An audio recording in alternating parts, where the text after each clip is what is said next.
friends. Welcome back to the Pastor Talk podcast. Glad that you joined us. Thank you for keeping us up with us through this series of spiritual practices. Today, a pretty broad topic. We're going to talk about simplicity and how it applies to various aspects of one's life and, of course, especially one's spiritual life. And it is difficult, I think, in the area of simplicity, Michael, to simply located in any one aspect of our life. It's a kind of trait that has an overflow into all the various parts of our life, and I think it has something to offer us in a lot of different areas. Yeah, and I wonder for those of you joining us if this might not be maybe one of the least expected topics that we're going to cover in this series, especially if you've been a Protestant your entire life. The Reformed tradition, Clint, has never really had a whole lot to say about, say, taking oaths of poverty that you might have in like the Roman Church. We don't have some of those structural things that the ancient church certainly had in its vocabulary.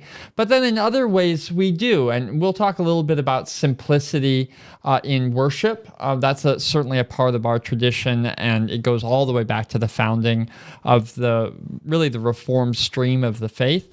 But yeah, as we turn to this idea of simplicity, I think that we would all do well, especially as people who, if you're with us in this series concurrently as it's happening, we're coming up here upon Thanksgiving season. It's stewardship season here at the church. This is a time of year when lots of people, not just in church, are thinking about finances. They're thinking about what it means to be good stewards of them. And I do think that sometimes it's good to return to some of those key scriptural and theological sort of principles that help ground us and remind us that more isn't necessarily better, that there's a way of letting go of the things that get in between us and practicing the faith. And it opens doors and pathways for us to really experience our faith with some new freedom that we might not take for granted. And there's a certain irony in this season, Michael, in that we talked gratitude last week and this sort of seasonal celebration of gratitude with Thanksgiving, and the idea that we celebrate being blessed by eating about 5,000 calories, and then the very next day we set records for shopping, for going out and buying things. So simplicity is a little bit of a tough sell. It is kind of in our Presbyterian heritage, but as Presbyterians, we don't really regularly have a church-wide period of fasting. You know, if you've been Catholic, or if have friends who are Catholic or know anything about the Catholic experience, as they go through Lent, there is that idea of restraining yourself, refraining from meat, or giving something up for Lent. Lots of Protestants do that, but maybe another way to talk about simplicity that could be helpful is the idea of withdrawal, or the idea of restraining ourselves, of intentionally cutting back. You know, throughout a lot of this series, Michael, we've talked about things we add to our life. And I think as we approach the idea of simplicity, we switch pages, kind of switch directions, and we think about, well, what might I remove, or what might I streamline in my life? In other words, are there places where I have too much, or are there places where cutting back on something, even seasonally, might help me learn discipline, and might help me free up time, and might help me free up resources, or whatever it is. But the ways in which restraining can move us forward in the faith. Yeah, and there you're already illustrating how this really hops into a lot of categories that we've already covered. Things like the physical restraint we often talk about is fasting, when we keep ourselves from eating something. You might also have things like restraining what we say. We've talked a little bit in our time together about the things that we say. I think that simplicity is really helping us boil down into the core things of what is meaningful and what isn't, what is true, what is helpful to faith, and what holds us back. And I think that will look different in lots of different categories of life. But I give, maybe as an example of that, is the idea of fasting. Because, Clint, Fasting is now a cultural word for dieting. In most places online, when you read the blog, when they talk about fasting, they're talking about it from the vantage of this is a way to lose weight. This is a way to get your body to look this particular way. And there's some sort of, secret that if you learn the secret, do the thing, it's going to result in this desired outcome.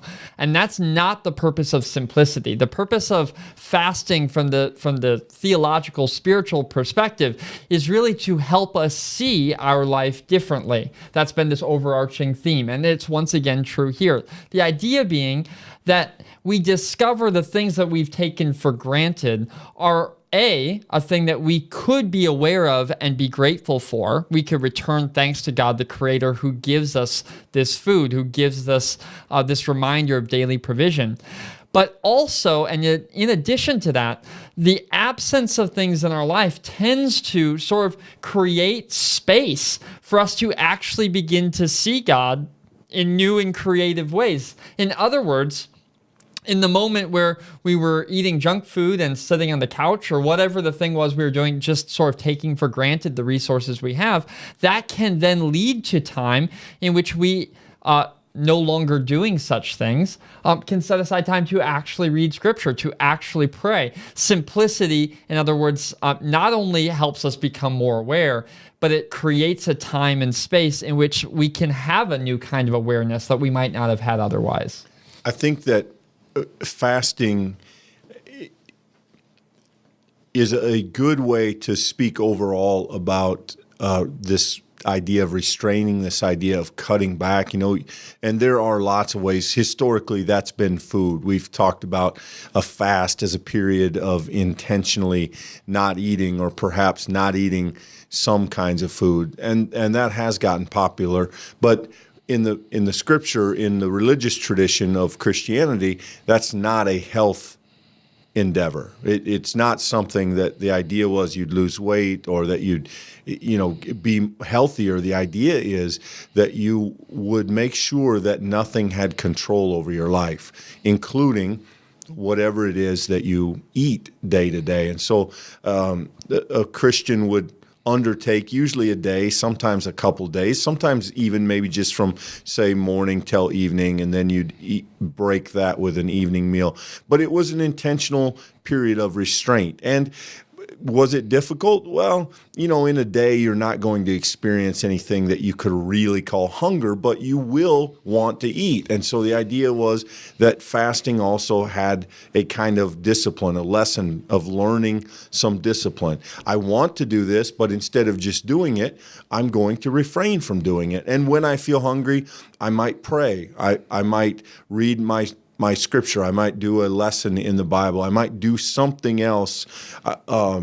And that hopefully then when I returned to eating, I would also have maybe a sense of gratitude for the ability to have food. And Michael, we live in a very interesting time historically in our country.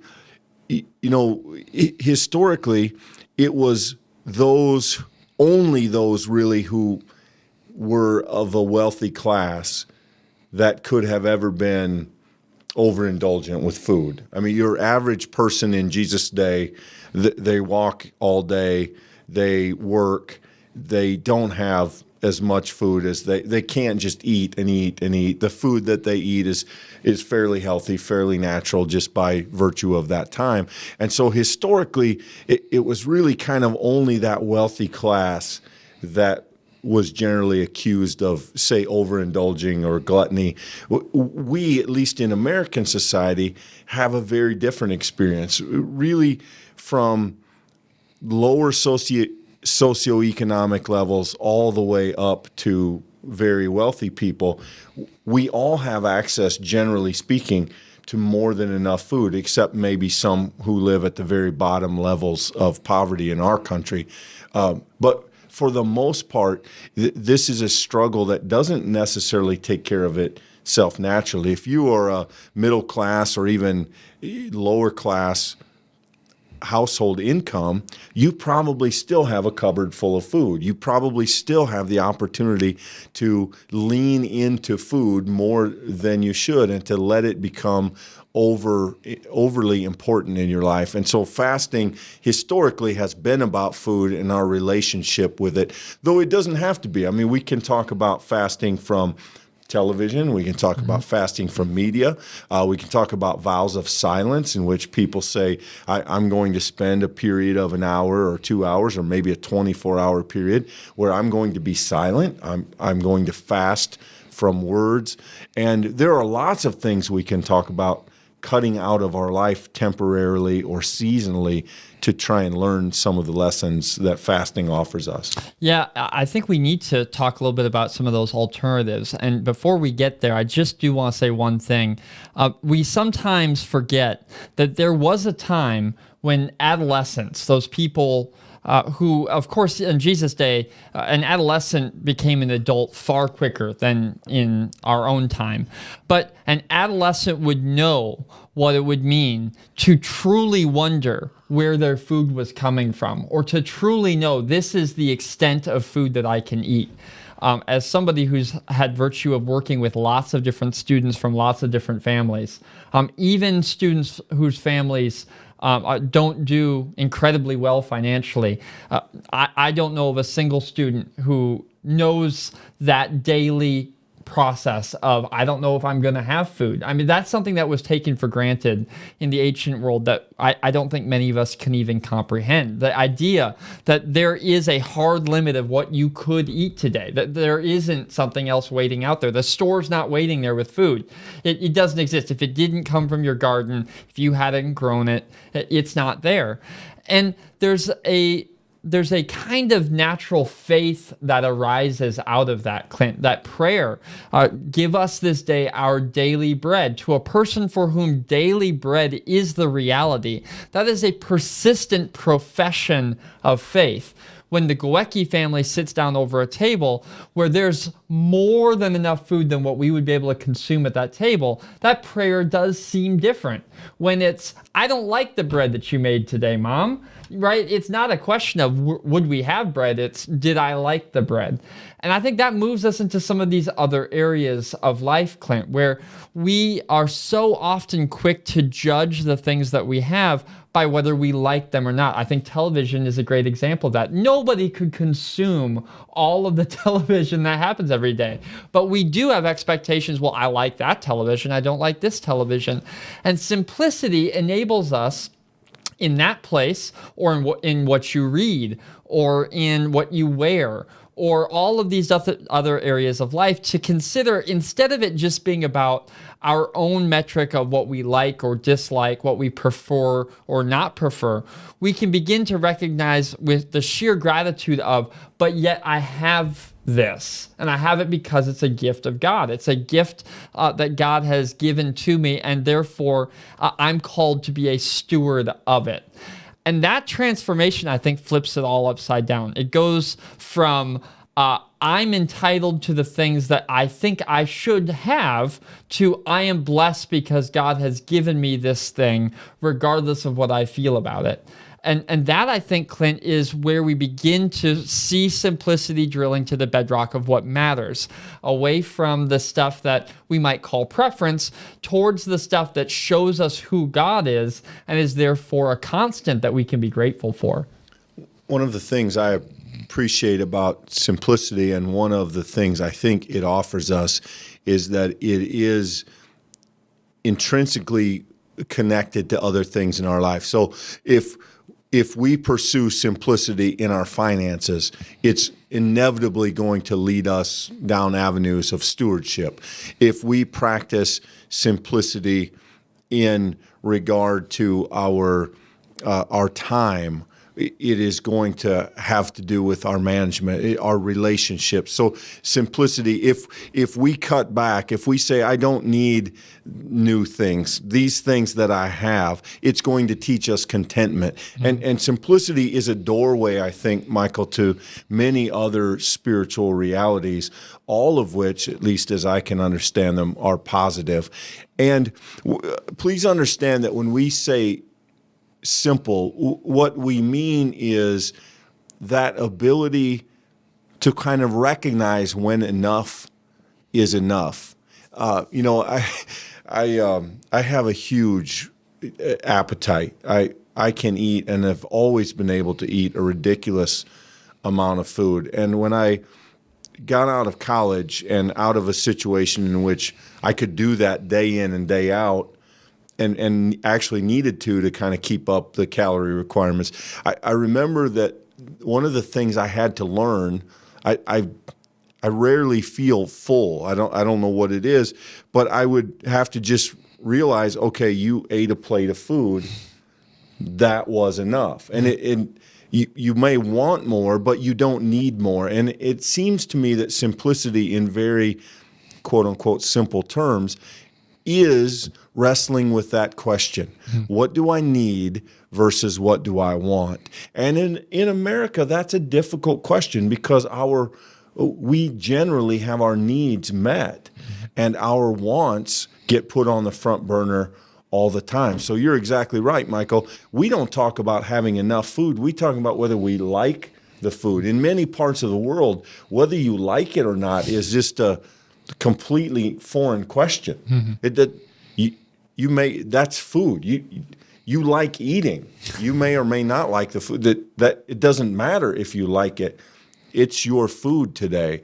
And that's hard for us to resonate with. And again, one of the things that simplicity does is it connects us with compassion as we realize the choices and the plethora of opportunities we have in something as simple as our diet. When you can walk through the grocery store and look at a shelf of beans and find 14 varieties, you begin to be more sensitive to the plight of those who don't have that, the plight of those who live with less. And you may even begin to see the connections of how our abundance sometimes blinds us to the needs of others. I love having young kids in my life, also having worked with youth. I'm sure, Clint, you had this circumstance when you worked with youth as well. I love when the conversation turns to wealth because every child is confident that they know what wealth is. It's big houses, fast cars, flashy clothes. Every kid, it just seems genetic that they have built into them this idea, well, Dad, are they rich? As if they know exactly what that is. And one of the things that you learn, not just as you grow and mature as a person, but I think as you gain some spiritual maturity, you begin to see that the people who are wealthiest tend to have gotten there because they chronically believe that they're not. They're always raising an income or raising a sort of lifestyle to reach where they're at. And there's always more. That's the secret. There's always more rungs to the ladder. And what's interesting about simplicity is it teaches you that the thing that ladder begins to mean to you is a dead end. That it doesn't lead you in the place that you think it will. It's going to lead you into more excess. It's going to lead you to feel like you still don't have enough at whatever level that you're living. And, Clint, I think what's fascinating is you begin to realize as you lean into simplicity that some of the most simple things are some of the most powerful and poignant things. And I point to an example of that. In our girls' lifetimes, they've gotten hundreds of blankets, maybe not hundreds, at least 30 blankets each. But each of them has a blanket that was made by a church member by hand. That blanket, which is simple, is the most valuable among all of them, regardless of their materials and what was put into that, because it was made by a person with an intention and given in that spirit of hoping to bless. My girls don't appreciate that yet. Their life is still about the sparkly things with the unicorn on it, whatever. But there'll come a day when hopefully they'll begin to see that sometimes it's the most simple thing in the cupboard. Sometimes it's the most simple thing laying on your bed. Those things can be the most valuable things because they represent the thing that matters the most. And that's what simplicity does, is it helps teach us. It becomes a tutor of what the most important things in life truly are. And in that regard, I do think that simplicity offers us a gift that we may not want. And what I mean by that is that as we sit with simplicity, as we try to spend time with the question of simplifying our hearts and our lives and our possessions, we are inevitably going to be challenged. So I'm not a person for whom vehicle is very important. I don't need a nice vehicle, and I'm not taking pride in that. Just for whatever, I'm not a car guy, and so I don't really. If it runs, that's fine. I'm not really a house guy. Our house is plenty big enough. I don't need, but I own bicycles. I have a bicycle that is worth not much less than the vehicle I drive, and it is one of many. In fact, so I like the things that I'm interested in. I like to have the best. I like to have, good and better and improve those things. And I think that those things matter. And so the thing that I appreciate about simplicity is if you are willing to be in conversation with it, it will almost inevitably deliver you to the place you need to be, though it won't be a comfortable place. You'll say to simplicity, well, I don't really need anything. And simplicity will say, how about living a day without your phone? And you'll say, no, I don't. I've got email. I've got stuff I need to do. Or simplicity will say, well, would you really need a new outfit? You've got 100 outfits in your closet. And you say, well, those are old. Simplicity. And simplicity will find a way, I think, to challenge us, Michael. And I think that's a real gift that it offers. But it is not an easy. It is very difficult to simply say, I'm going to simplify my life. Because I think what we will almost always find is that we're willing to do that in some areas, but in other areas, we're not going to be very excited about where that takes us. Yeah, and the reason why these things are barriers, why we find that simplicity challenges us, is because often it's the places where we get stuck where simplicity starts to sort of break down the barrier. And I think maybe a good time here in the conversation to bring up a historical example of that. It certainly connects to the Reformed tradition, and it relates to our worship.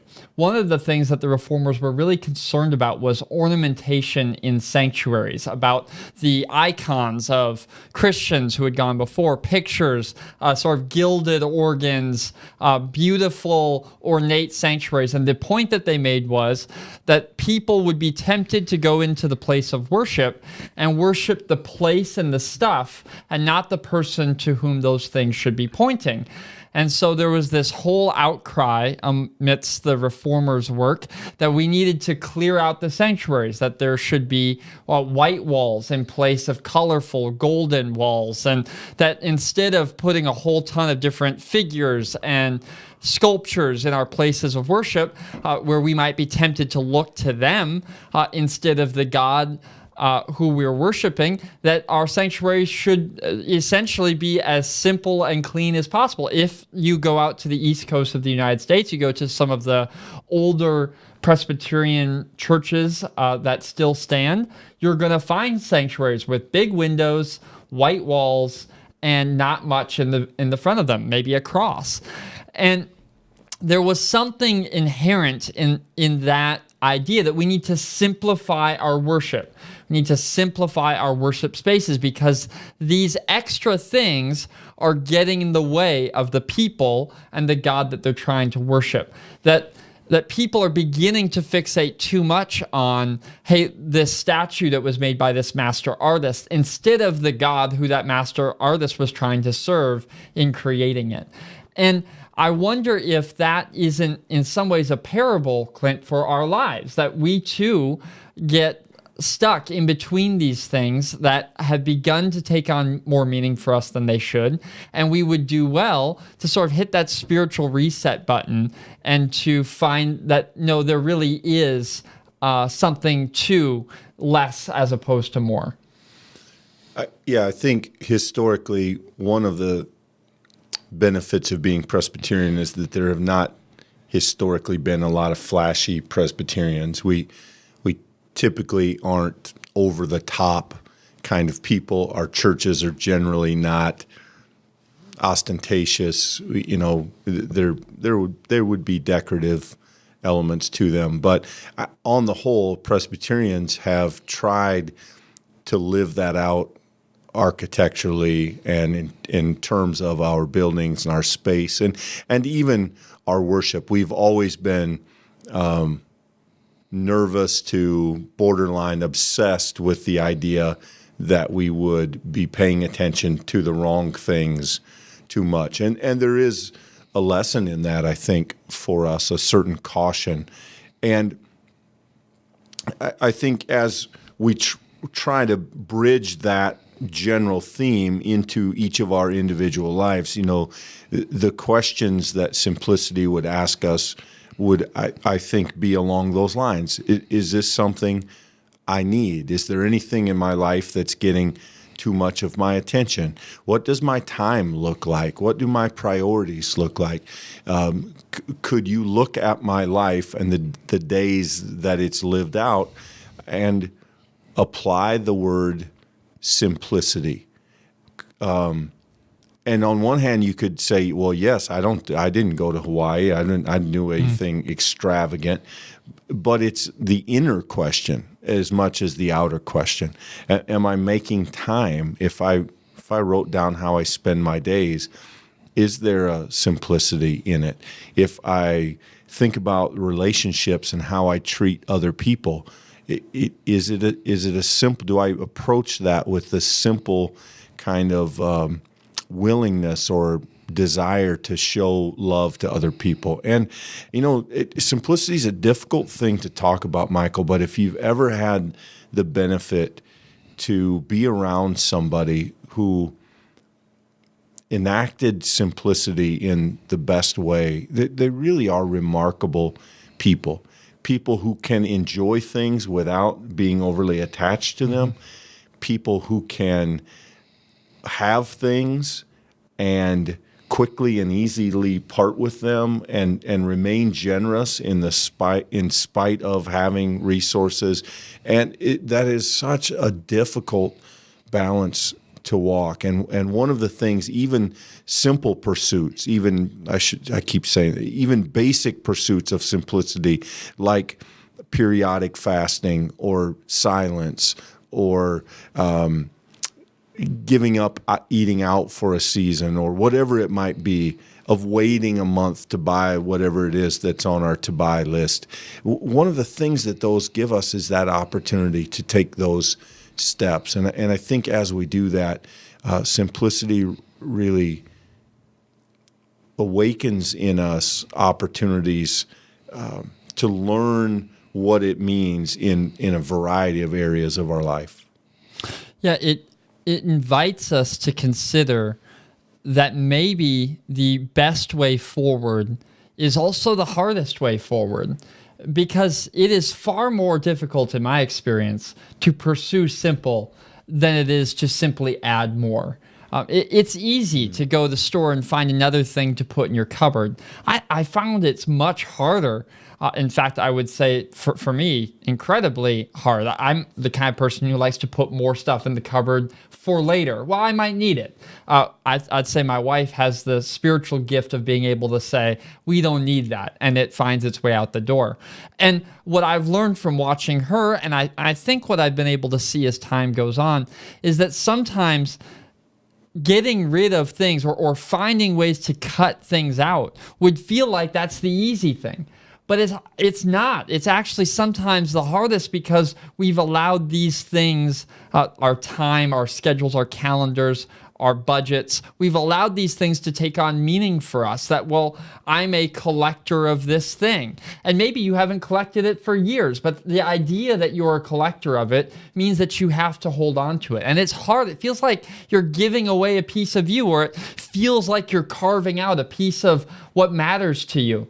And what simplicity does is it forces us to really reckon with, to stare at and to identify, no, this thing or this commitment is not the same as what I want to matter for me. That I really do want to carve this thing out because it opens up space for other things. And so I do think that, ironically, while it might seem that simplicity should be the easier path, I think in many times it's much harder to achieve in our life. I do think simplicity is countercultural. You know, we are surrounded by voices that say, you know, do bigger, do better, get more, go up the ladder, get nicer stuff, get a bigger house. I mean, that's the waters we swim in. And in the midst of all of those voices, I mean, just watch a series of commercials for 30 seconds or for 2 minutes. And these are the voices that are speaking to us all the time. It's the environment that surrounds us. And in the midst of that, simplicity is that very small voice saying instead, well, do you need that? Why do you need that? Why isn't what you have adequate? What else could you do with that money? What else could you do with this time? Why does it matter what other people think? And I think, you know, my experience, Michael, those who are a little older tend to do a better job. I think many times in the later years of our life, it seems to me, as an observer, people have lived through all of that, and as they get to the point where they're reconsidering what it means to be successful, and if they have family, and if there's happiness and connection and health, that older people ironically seem, in many cases, better able to let go of things. They don't need things. In fact, they're often trying to get stuff out of their house and give it to others. And maybe that's something we learn as we evaluate life from a little bit more advanced perspective is, you know, all those things I thought I needed, I really didn't need it. Maybe once you've gone through that cycle enough times, you're able at some point to say, no, I don't. And I also want to be clear, if this sounds, you know, like we're advocating that you should live on rice and beans for the rest of your life and wear 2 outfits, you know, 3 days at a time. That's not what we mean. But in every life, there is no way that you are listening to this on your phone or computer in the midst of middle-class America, in the place we live in Iowa, and you're not able to think that there would be some areas in your life that you could simplify. Whether those are physical areas, whatever it is, simplicity is a tremendous spiritual practice and a tremendous spiritual gift. And there will, without doubt, be places for each of us that we could use some. Now, I don't want to overemphasize some of the clearest examples. I think stuff is clearly a very accessible example of this, Clint, because we all know what it is to want something, to acquire it. But I think there are other examples that may be not as intuitive, but are really significant. And let me for a moment here talk about time, what it means to be simple and to be thinking about what matters to us in our time. It makes me think of a letter that you received early on in the pandemic of a family here at the church, just reflecting on the good that happened when all of the schedules shut down and suddenly the family was eating dinner together, spending time together. And that person was reflecting in gratitude upon, even though our lives stopped in a screeching moment, that God has been faithful to us in this time. And I think we have, certainly preceding the pandemic, and in some cases families have returned to it, Clint, just a frenetic schedule. A not thought through buffet of things to do. And I don't want to be overly critical here, but I do think it takes a little bit of humility at some point to step back and say, why is it that we haven't been home a single night this entire week? Why is it as a family we've not dined together and actually shared conversation? These are challenging sort of words, but yet simplicity might lead us to believe that not everything that demands our time is worth setting aside on our calendars to do it. That all of us are making choices surrounding that. And I do think that there are times where it's worth stepping back and recognizing, no, there are some things that we must learn to say no to so that we can carve out spaces where we can do things that are more important as people of faith, as husbands and fathers, as, all of these sort of things that we know should be important, but yet we don't find time for them. Well, the only way to do that is through action and choice. And I think sometimes we've struggled with that. As a family that, has gone through that for many years, I think often we let the activities and the things we're involved in set the agenda as if we don't have any authority over our own schedule, as if we couldn't, say no. And on this day, we're not going to do that thing, or this day we're going to eat together. And I wonder, Michael, coming out of the pandemic at some point, if it's maybe a little hard to appreciate now that it's feels forced on us for so many months. But I wonder if, so I have a friend that works in an industry, they haven't been doing their meetings. And he said, we're realizing that we traveled thousands of miles a month to have meetings, and I don't think we're going to do that anymore. And to the same, in the same vein, I wonder if there will be families who say, we appreciated being together 3, 4, 5 evenings a night to sit down and have conversation as we ate together, and the simplicity of that moment. And I wonder if one of the things that may happen is that people will try to incorporate some level of that as we return. It would be a shame to lose that simply because we're able to go do all the things we wanted again.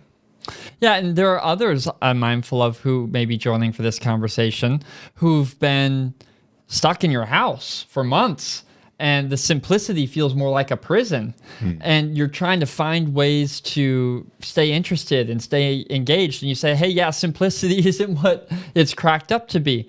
And, to those joining us, there's actually a long history in Christian tradition. Really, the Desert Father and Mothers are a great example of this. Someone like St. John of the Cross wrote extensively about this spiritual discipline of patience and waiting and consistency. And I do think that sometimes we discover in life's long sort of marathon moments how difficult it is to let simplicity work within us. This is the classic example, Clint, of easier said than done. Talking about protecting a schedule, or talking about not letting stuff own our attention, talking about trusting God in difficult times. These things are things that we all know should be a part of our lives, but anyone who's reflective and has some humility knows we're all struggling to do it. We need God to be at work in us, effecting these things, because left to our own devices, this is so difficult to live out. I think, again, Michael, one of the opportunities perhaps of this season we've been going through, this COVID stuff, is that it pushes the reset button on some things. And so I've heard people say, I didn't realize how much I took for granted being able to go have dinner with my neighbor, or being able to just get together with my family, or go to a restaurant, or come to church, whatever it might be. And, if we could go back a year ago and think about the things we would have said we were that were on our horizon, the things we wanted to do, they would have all likely been more complicated than the things we'd like to do right now.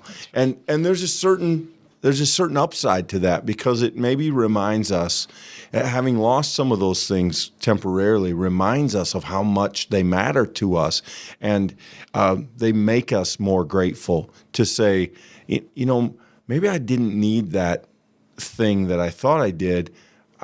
Instead, I would much rather just be able to hang out with my grandchild for a day and not worry about where we went or what. I'd like to go to Arnold's Park. I'd like to, whatever that looks like for you, I don't know. But those simple gifts. And we realize, I think, again and again through our life occasionally that those simple gifts are in many ways the most meaningful and most important. Yeah, I think as I look for some very practical ways to live this out, a person who comes to mind is the author Bob Goff. He, if you haven't read his book, is a really practical, down-to-earth kind of guy, inspiring in lots of ways. And he talks about how I believe it's Tuesday, it was one day a week, he said no to one thing. He canceled one thing out of his life. And his intention in doing that was to remind himself that you can say no. Another thing that Bob Goff wrote about was how he always cut out the bottom of his left pocket so that his pocket always had a hole in it. And his point in doing that was to remind him every time he put his hand in his pocket to not hold on to things too light or too tightly, that you should live life loosely. I think another way to live this out is in a practice that lots of us have. A mentor of mine wrote about for him, every week he would sit down to look at his planner to figure out what's coming this week. And that very sort of just live your life kind of practice for him became a spiritual practice when he began to ask himself, how can I intentionally carve out time for my relationship with God this week? And so the calendar time became for him the spiritual practice of making time for God. So whether you're practicing saying no in an intentional way, whether you're practicing making time for things that should matter as people of faith, I do think that this should be beyond an intention, but as people of faith, it should be a practice. It should be something that is intended because it will over time work within us, the kind of effect that we know it should, but the only way we get there, Clint, is through actually doing it. Yeah, and the practices of simplicity, to some practices, the goal is to learn to live without something, to identify things in our life that may be barriers to us, and to say, you know what, I can go without that thing. I have this thing in my life that's become too important to me, and I want to leave it behind. Maybe it's a physical thing, a possession. Maybe it's a spiritual thing, criticism or complaining or something like that. Some practices are seasonal. I'm going to skip lunch every Monday for a while, or maybe fast one day a week, because there's an opportunity to learn in that I don't need as much as I think I do, and there's a way to exert some control. Now, obviously, fasting is not you're not going to eliminate food in your life, nor should you. But it's a way of saying, I'm going to do this. And if you're looking at something and you're tempted to purchase it, what would it be like to say, you know what, I don't need that, but the money that it was going to cost me, I'm going to send to a mission. I'm going to send to a soup kitchen. I'm going to sponsor a child with, and I'm going to go out one less night a month, and I'm going to sponsor a child every month with that same money. And simplicity teaches us how to look for ways to incorporate our faith into the world. And, we're saying the same thing over and over and over again, and we don't want to be repetitive or redundant. But simplicity is not generally something that comes natural. When we call it a practice, it really is. Maybe as much as anything we've talked about, simplicity takes discipline because it is so ingrained in us to go the other way. It is almost against the practice of human culture to try and have less, to try and be less connected, to try and be less important. Simplicity is very much something I think that we need to work on. But as we do, I think it offers us a lot of upside. Yeah, I think by way of conclusion, I think Jesus' own words on this is a fitting way to conclude. Jesus talks about the kingdom of God and says that the great will be least and the least will be greatest. And we sometimes spiritualize that, but I think as we talk about simplicity, the kingdom of God turns our priorities upside down. Jesus consistently throughout the Gospels reminds us that the things that we most naturally think are good tend to, in God's eyes, be flipped upside down. And so whatever that is for you, we've named a lot of different things. We sort of shotgunned out all of these different things that might be on that list. Maybe there's a thing that we've missed, and for you, you just know it. You feel convicted of it in this moment. These are the things that I think that if we are courageous, and if we are willing with hearts filled with faith to turn to God and to pray that prayer that we probably really don't want answered, if we're going to be honest, God, help me let go of the things that are holding on to me. Help me let go of the things that I've become convinced are the greatest so that I might become amongst the least, that I can find what you mean.